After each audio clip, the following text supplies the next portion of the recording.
সাবেক প্রধানমন্ত্রী ও বিএনপির চেয়ারপারসন বেগম খালেদা জিয়ার সঙ্গে কুশল বিনিময় করেছেন ছাত্র আন্দোলনের নেতারা।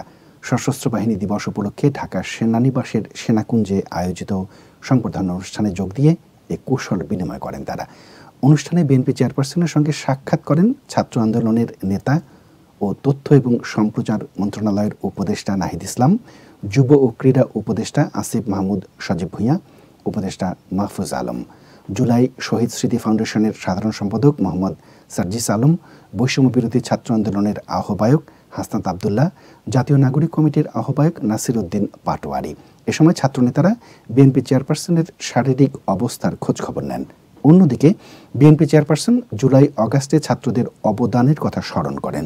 কুশল বিনিময় শেষে আসিফ মাহমুদ সজীব ভূঁইয়া বলেন, খালেদা জিয়াকে এই সুযোগ করে দিতে পেরে তারা গর্বিত। প্রধান উপদেষ্টার প্রেস সচিব শফিকুল আলম বলেন, ২০২৪ সালের গণ অভ্যুত্থানের ছাত্রনেতারা ১৯৯০ সালের স্বৈরাচার বিরোধী আন্দোলনের নেতার সঙ্গে।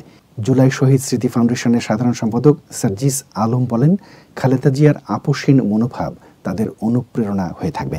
বৈষম্য বিরোধী ছাত্র আন্দোলনের পেজেও বাংলাদেশ ক্যাপশন দিয়ে একটি ছবি শেয়ার করা হয়, যে ছবির উপর লেখা, সোনালী অতীত, গর্বিত ভবিষ্যৎ।